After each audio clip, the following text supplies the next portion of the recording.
بسم اللہ الرحمن الرحیم اللہم صلی علی محمد و آلہ الطاہرین۔ چلو کتاب پڑھیں کیمپین کی سیریز لائیو بک ریڈنگ کے 22ویں سیشن میں آپ کو ویلکم کرتے ہیں، جہاں پر انشاءاللہ تعالی ہم لوگ قرآن مجید کے 22ویں پارے کے بارے میں گفتگو کریں گے اور تفسیری نکات کو جانیں گے انشاءاللہ تعالی۔ یہ پارہ شروع ہوتا ہے سورہ احزاب کی آیت نمبر 31 سے، کہ جس کے اندر اللہ تبارک و تعالی ارشاد فرماتا ہے اعوذ باللہ من الشیطان الرجیم بسم اللہ الرحمن الرحیم وَمَن يَقْنُتْ مِنْكُنَّ لِلَّهِ وَرَسُولِهِ وَتَعْمَلَ صَالِحًا نُؤْتِهَا أَجْرَهَا مَرَّتَيْن۔ جیسا کہ آپ کو یاد ہوگا کہ پچھلے پارے میں رسول اللہ صلی اللہ علیہ وآلہ وسلم کی ازواج کے بارے میں گفتگو ہو رہی تھی کہ اگر ان میں سے کوئی بھی زوجہ، کوئی بھی بیوی آ کر غلطی کرے گی تو اس کو 2 برابر سزا ملے گی۔ جس طریقے سے سزا 2 برابر ہے، اسی طریقے سے اللہ تعالیٰ اس آیت میں ارشاد فرما رہا ہے کہ ان کو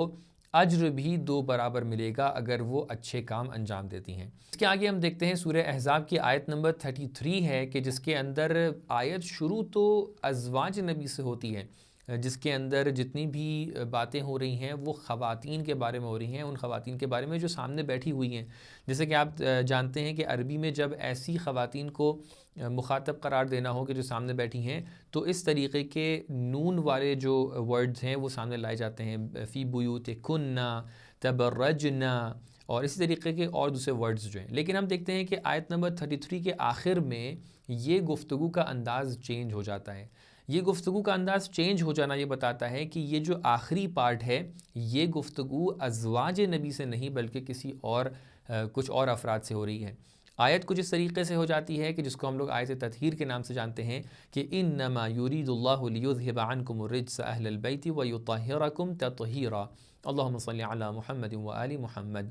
کہ یہ آیت تطہیر کے نام سے مشہور ہے، کہ جس کے اندر مخاطب ازواج نبی نہیں ہے بلکہ اہل بیت نبی ہیں۔ اب اہل بیت نبی کون ہیں؟ اس میں متفقہ طور پہ جب روایت کو ہم دیکھتے ہیں تو ہمیں کیا نظر آتا ہے کہ ہم فاطمۃ و ابوہا و بعلہا و بنوہا، کہ پیغمبر کے علاوہ جو اہل بیت نبی کے اندر شامل ہیں وہ حضرت امیر کائنات ہیں، امام حسنین علیہ السلام ہیں، اور جناب سیدہ سلام اللہ علیہا ہیں۔ اس کے بعد ہم دیکھتے ہیں کہ آیت نمبر 37 کے اندر اللہ تبارک و تعالیٰ ایک حکم کو صحیح معنی میں پیش کرنے کے لیے ایک واقعے کو نقل کرتا ہے، جہاں پر ایک فرد ہیں کہ جن کا نام ہے زید بن حارثہ، کہ جو پیغمبر کے غلام ہوا کرتے تھے، اور جب جناب خدیجہ نے ان کو پیغمبر کو ہدیے میں دیا تھا، تحفے میں دیا تھا، تو پیغمبر نے کچھ وقت کے بعد ان کو آزاد کر دیا تھا، اور اس آزاد کرنے کے نتیجے میں ان کو منہ بولا بیٹا بھی پیغمبر کا کہا جانے لگا تھا۔ دوسری طرف سے جناب زینب بنت جحش ہیں، کہ جو پیغمبر کی پھوپھیزاد بہن بھی ہیں،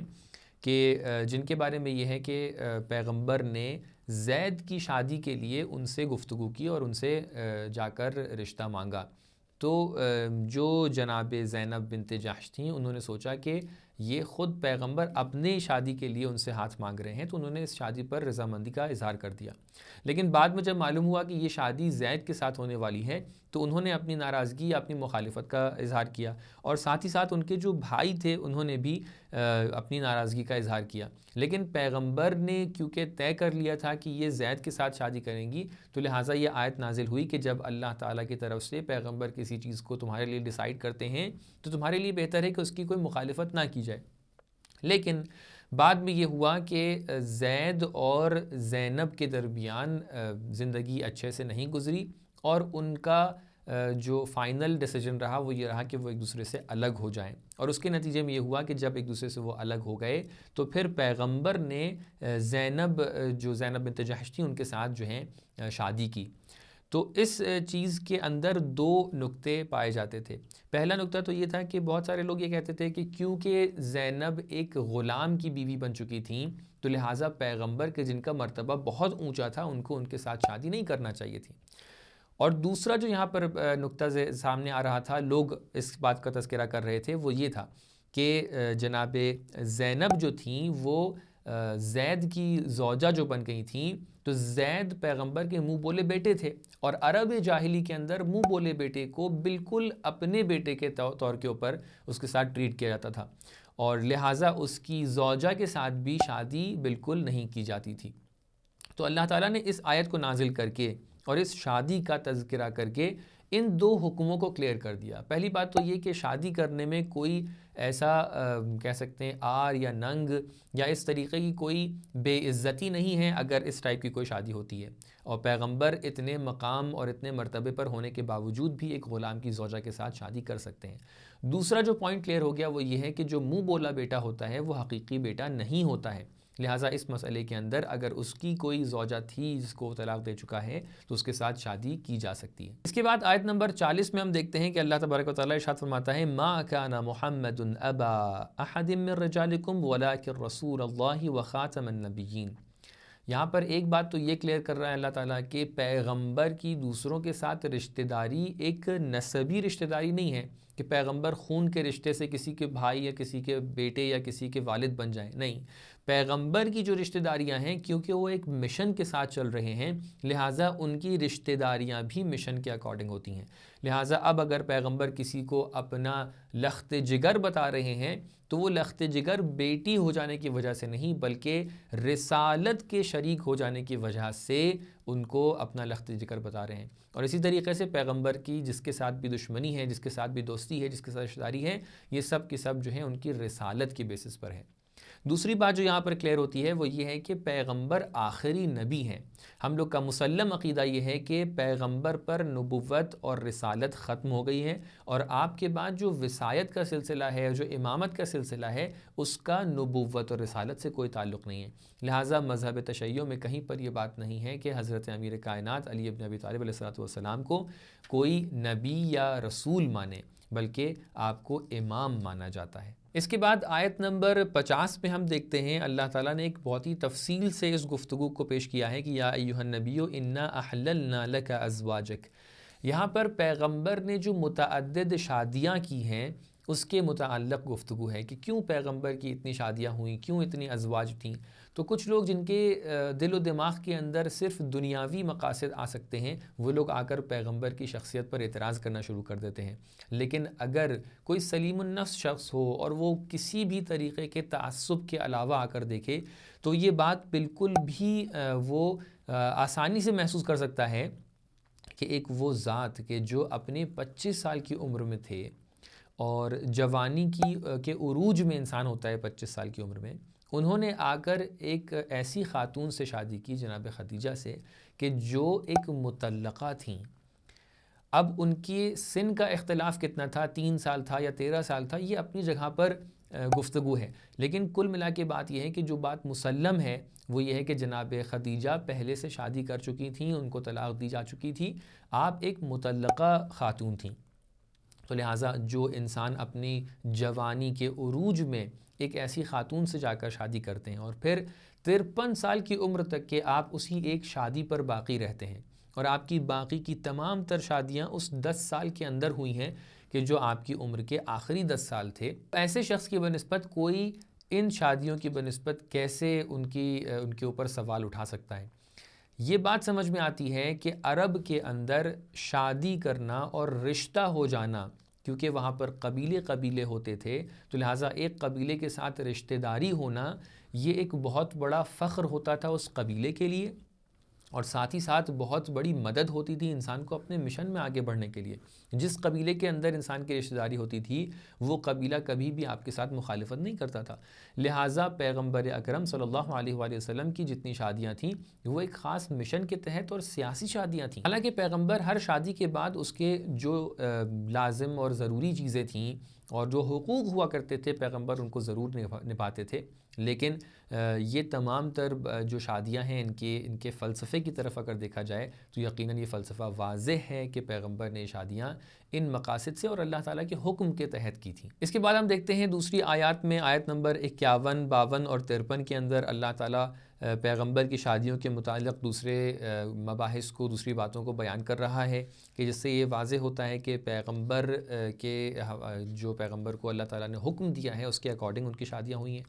اور حتیٰ جس وقت ان شادیوں کا سلسلہ ختم ہونا تھا اس کے متعلق بھی اللہ تعالیٰ واضح الفاظ میں آیت نمبر 52 کے اندر اس بات کو بیان کر رہا ہے۔ آیت نمبر 56 کے اندر ہم دیکھتے ہیں کہ اللہ تعالیٰ نے جس طریقے سے یہ تمام تر باتیں بیان کی ہیں اس طریقے سے پیغمبر کا جو روحانی اور معنوی مرتبہ تھا اس کو محفوظ رکھتے ہوئے اس طریقے سے ارشاد فرمایا ہے کہ ان اللہ و ملائکتہ یصلون علی النبی یا ایہا الذین آمنوا صلوا علیہ وسلموا تسلیما اللہم صل علی محمد و آل محمد۔ آپ جانتے ہیں کہ جس طریقے سے آیت تطہیر کے بعد ہم لوگ صلوات پڑھتے ہیں، اس طریقے سے یہ آیت بھی آیت صلوات کے نام سے مشہور ہے، اس کے بعد آپ کو صلوات پڑھنا چاہیے۔ اور اس طریقے سے اللہ تعالیٰ یہ اعلان کرتا ہے کہ خود اللہ اور اس کے ملائکہ پیغمبر پر صلوات بھیجتے ہیں۔ پیغمبر اکرم صلی اللہ علیہ وآلہ وسلم کے اوپر جو صلوات بھیجی جاتی ہے، اس کے حوالے سے آپ سے اس طریقے سے حدیث منقول ہے کہ آپ نے فرمایا کہ مجھ پر ناقص صلوات مت بھیجو۔ ناقص صلوات کے بارے میں جب لوگوں نے معلوم کیا کہ یہ صلوات کیسی صلوات ہے، تو آپ نے ارشاد فرمایا کہ اگر کوئی صرف اتنا کہہ دے کہ اللہم صلی علی محمد، تو یہ ناقص صلوات ہے جب تک کہ تم میری آل کے اوپر صلوات نہ بھیجو۔ تو لہٰذا مکمل صلوات یہ ہوتی ہے کہ اللہم صلی علی محمد و آل محمد۔ اس کے بعد آیت نمبر 59 کے اندر دوبارہ حجاب کا تذکرہ آتا ہے کہ جو ازواج نبی مؤمنین کی جو زوجات ہیں ان کی بنسبت کہ اللہ تعالیٰ نے ان کے اوپر حجاب واجب قرار دے دیا ہے۔ اور اس آیت کے اندر جو ایک جملہ، ایک لفظ جو آیا ہے اس کے اندر کہ جو لوگ جو خواتین حجاب کرتی ہیں ان کے لیے یہ حجاب کرنا بیٹر ہے۔ کیوں؟ کیونکہ اس کے ذریعے سے وہ پہچانی جائیں گی اور لوگ ان کو اذیت اور آزار نہیں پہنچائیں گے، تکلیف نہیں پہنچائیں گے۔ تو تکلیف نہ پہنچانے کا اسپیکٹ تو ہمارے لیے ظاہر ہے کہ جو حجاب کرتے ہیں ان کو ایک خاص حفاظت مل جاتی ہے، لوگ ان کی طرف بڑھنے کی ہمت نہیں کرتے ہیں۔ لیکن یہ پہچانے جانے والا جو ورڈ ہے اس کا مطلب کیا ہے یہاں پر؟ تو اس کے دو مطلب نکل کے سامنے آتے ہیں۔ پہلی بات تو یہ ہے کہ اس زمانے میں کنیزیں جو ہوا کرتی تھیں ان کے اوپر حجاب واجب نہیں ہوا کرتا تھا، تو لہٰذا جو کنیزیں نہیں ہیں، آزاد خواتین ہوا کرتی تھیں، ان کی علامت یہ تھی کہ وہ حجاب کے ساتھ معاشرے میں جایا کرتی تھیں، تو لہٰذا حجاب ایک آزاد خاتون ہونے کی علامت تھی۔ دوسری جو بات یہاں سے نکل سکتی ہے وہ یہ ہے کہ پہچانے جائیں، اس کا مطلب یہ ہے کہ آپ کو متدین اور ایک شریف زادی اور ایک بہت ہی محترم خاتون کے عنوان سے لوگ جان سکیں۔ جو خاتون ظاہری طور پہ اس کا حجاب صحیح نہیں ہے، اس کا پردہ صحیح نہیں ہے، وہ دوسروں کو دکھانے کے لیے اپنا میک اپ کرے اور دوسروں کو دکھانے کے لیے اس طریقے کے کام انجام دے اور اس کے لباس صحیح نہ ہو، لوگ اس کو دور سے پہچان جاتے ہیں کہ یہ خاتون اچھی خاتون نہیں ہے۔ لیکن جو خاتون پردہ کرتی ہے، جو خاتون جو ہے بہت زیادہ حد تک کہ اپنی عفت کا خیال رکھتی ہے، اس خاتون کے اس حجاب سے لوگ پہچان جاتے ہیں کہ یہ خاتون ایک بہت ہی محترم خاتون ہے۔ البتہ یہاں پر ایکسیپشنز بھی ہوتے ہیں، بہت ساری خواتین ایسی ہوتی ہیں جو پردے میں ہو کر ایسی ہوتی ہیں کہ جن کے اوپر کوئی پردہ نہیں ہوتا ہے، اور بہت ساری خاتون ایسی ہوتی ہیں کہ جن کے اوپر عفت کا پردہ ہوتا ہے، وہ ظاہری طور پہ ہو سکتا ہے حجاب نہ کرتی ہوں، لیکن اس کا مطلب یہ نہیں ہے، ہو سکتا ہے اگر جہالت کی وجہ سے وہ حجاب نہ کرتی ہوں تو ان تک کہ یہ اعلان کر دیا جائے، ان تک کہ یہ میسج پہنچا دیا جائے کہ اللہ تعالیٰ نے پردہ ان کے اوپر واجب قرار دیا ہے۔ اگر وہ ابھی تک کہ پردہ نہیں کرتی تھی تو اب سے شروع کر لیں، اور اگر ان کے دل میں عفت ہے، عفت کا پردہ ان کے دل میں موجود ہے، تو وہ اپنے ظاہری طور پہ پردہ کرنے میں کیوں پیچھے ہٹ رہی ہیں؟ وہ بڑھ چڑھ کر اللہ کے اس حکم کے اوپر عمل کریں، اور جو لوگ ظاہری پردہ کر کے اندر سے عفت کے پردے کو ختم کر دیتے ہیں، ان سے بھی یہ گزارش ہے کہ وہ اللہ تعالیٰ کے احکام کے اوپر عمل کریں۔ اس کے بعد اللہ تعالیٰ مؤمنین کے لیے ایک حکم بیان فرما رہا ہے کہ یا ایھا الذین آمنوا اتقوا اللہ وقولوا قولا سدیدا، ہمیشہ قول سدید کو بیان فرمائیے، ہمیشہ وہ بات بیان کریے کہ جو حقیقت کے مطابق ہو، کبھی بھی جھوٹ کی طرف مت جائیے۔ اسی طریقے سے یہاں سے یہ بات واضح ہوتی ہے کہ اللہ تعالیٰ انسان کی زبان کی طرف بہت توجہ دے رہا ہے۔ امام سجاد علیہ السلام سے یہ روایت منقول ہے کہ روزانہ کے بیسس کے اوپر جب انسان اٹھتا ہے تو یہ زبان جتنے بھی اعضاء و جوارح ہیں، ہاتھ ہیں، پیر ہیں، بدن ہیں، ان سے پوچھتی ہے کہ آج تمہارا دن کیسا دن گزرا اور کیسا گزرے گا، یا کل کا دن کیسا گزرا تھا۔ تو یہ جو آپس میں گفتگو کر رہے ہوتے ہیں اپنی بے زبانی میں، تو تمام تر اعضاء و جوارح پلٹ کر یہ کہتے ہیں کہ ہمارا دن اچھا گزرے گا اگر تم اچھا گزارنے دو۔ یعنی زبان اگر چاہے تو تمام تر اعضاء و جوارح کے اعمال بہترین ہو سکتے ہیں، اور زبان اگر چاہے تو تمام تر اعضاء و جوارح کے اعمال بدترین بھی بن سکتے ہیں۔ لہٰذا انسان اپنی زبان پہ اگر قابو رکھ لے تو اس کے تمام تر اعمال پر قابو رکھا جا سکتا ہے۔ اس کے بعد سورہ سبا شروع ہوتا ہے کہ جس کے اندر اللہ تعالیٰ متعدد موضوعات پر آیات کو بیان فرماتا ہے۔ توحید کے اوپر آیات ہیں، معاد کے اوپر آیات ہیں، روز قیامت کے حوالے سے،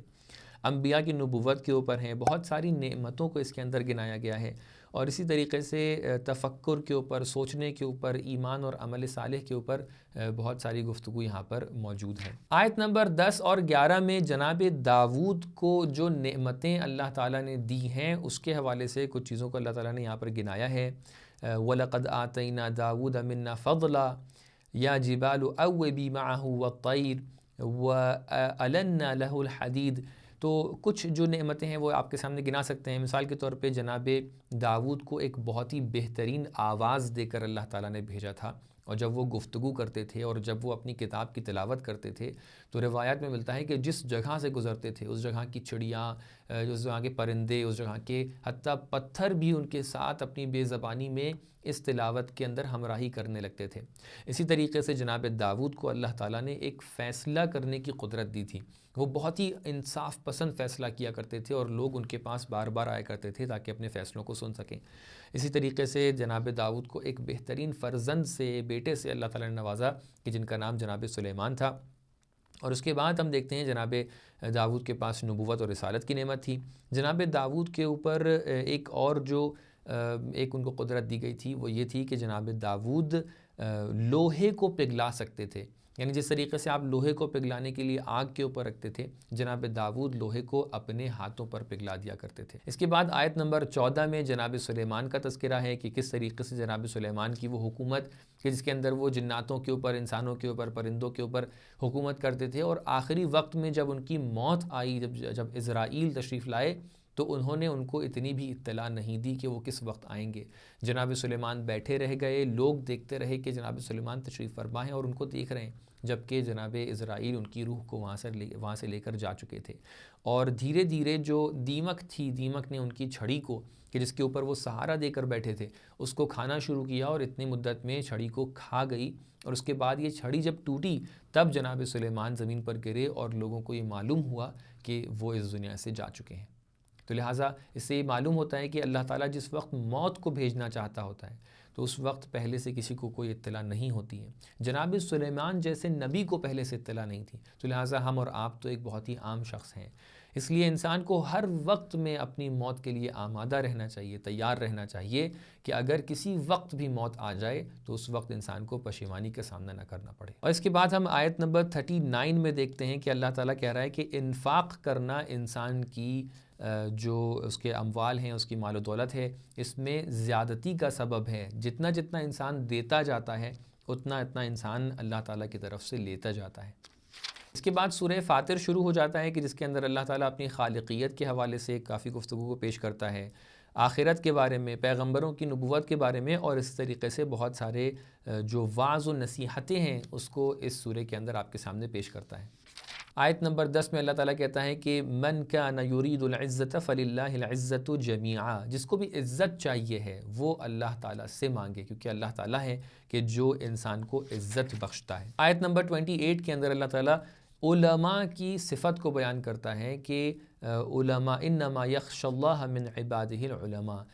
بندوں میں سے جو اللہ تعالیٰ سے حقیقی معنی میں ڈرتے ہیں وہ علماء ہیں۔ تو لہٰذا وہ عالم کہ جو اللہ تعالیٰ سے نہ ڈرے وہ اپنے علم کے اندر ضرور شک کرے۔ اور اس کے بعد سورہ یاسین شروع ہو جاتا ہے کہ جو قلب قرآن کہلاتا ہے، قرآن کا دل سورہ یاسین ہے کہ جس کو آپ لوگ متعدد مقامات پر تلاوت فرماتے ہیں، اس کے ڈھیر سارے ثواب بھی ہیں کہ جس کے اندر اللہ تعالیٰ پیغمبر کی رسالت اور قرآن کے متعلق گفتگو کرتا ہے، اور اسی طریقے سے پیغمبر نے توحیدی مباحث کو اس کے اندر پیش کیا ہے، اور متعدد دوسرے موضوعات کو بھی کہ جس کے اندر جنت اور جہنم کے بارے میں تذکرہ ہے اس کو بھی آپ کے سامنے پیش کیا ہے۔ یہیں پر پارہ نمبر 22 کے تفسیری نکات ختم ہوتے ہیں۔ انشاءاللہ تعالیٰ اگلے سیشن میں پارہ نمبر 23 کے حوالے سے آپ کی خدمت میں حاضر ہوں گے۔ والسلام علیکم ورحمۃ اللہ وبرکاتہ۔